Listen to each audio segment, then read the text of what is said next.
Percentage panchayat మళ్ళీ మొదటికొచ్చిందా? June 30న percentage అన్న committee మాటల్ని నిర్మాతలు పట్టించుకోవట్లేదా? 2026లో విడుదలయ్యే సినిమాలకి ఇందులోంచి మినహాయింపు కోరుతున్నారా? ఇష్యూ మళ్ళీ చిరంజీవి దగ్గరికే చేరబోతోందా?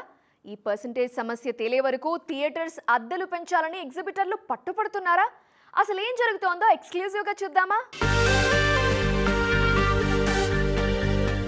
తెలుగు ఇండస్ట్రీలో థియేటర్స్ పర్సెంటేజ్ ఇష్యూ మళ్లీ మొదటికి వచ్చేలా కనిపిస్తోంది. పెద్ది సినిమాకు ముందు వారం రోజుల పాటు ఇండస్ట్రీలో దీనిపై చర్చోపచర్చలు చాలానే జరిగాయి. చివరికి చిరంజీవి ఎంట్రీ ఇచ్చాక గానీ ఇష్యూ చల్లబడలేదు. జూన్ 30 తర్వాత మాట్లాడుకుందామంటూ ఓ కమిటీ కూడా వేశారు. కానీ జూలై వచ్చినా పర్సెంటేజ్ పై కన్ఫ్యూజన్ పోలేదు, క్లారిటీ రాలేదు. Telugu film chamber percentage system మీద ఎలాంటి నిర్ణయమూ తీసుకోలేదు. వాళ్ళిచ్చిన గడువు కూడా అయిపోయింది. దాంతో తాజాగా జరిగిన మీటింగ్లో తెలంగాణ ఫిలిం ఛాంబర్ ప్రతినిధులు త్వరలో రెంట్స్ మీద ఓ విధానాన్ని ప్రకటిస్తామని కమిటీ ప్రతినిధులకు చెప్పి మీటింగ్ వాకౌట్ చేశారు. దాంతో ఇండస్ట్రీలో మళ్లీ పర్సెంటేజ్ నిప్పు రాజుకున్నట్లే.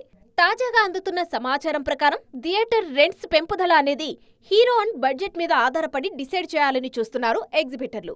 చిన్న సినిమాలకు దాదాపు ఇప్పుడున్న రెంట్స్ కంటిన్యూ అయ్యేలా ఉన్నాయి. ఒకవేళ పెంచాల్సి వస్తే ఏ హీరోకు ఎలా, ఏ బడ్జెట్కు ఎంత, పాన్ ఇండియన్ సినిమాకు ఎంత పెంచాలనేది థియేటర్ ఓనర్లు నిర్ణయం తీసుకునే అవకాశం ఉంది. రెంట్ పెంచినా కూడా రూరల్లో ఎంత, సిటీస్కు ఎలా పెంచాలనేది కూడా చర్చిస్తున్నారు ఎగ్జిబిటర్లు. మరోవైపు నిర్మాతలు మాత్రం 2026లో వచ్చే సినిమాలకు పర్సెంటేజ్ సిస్టమ్ వద్దంటున్నారు.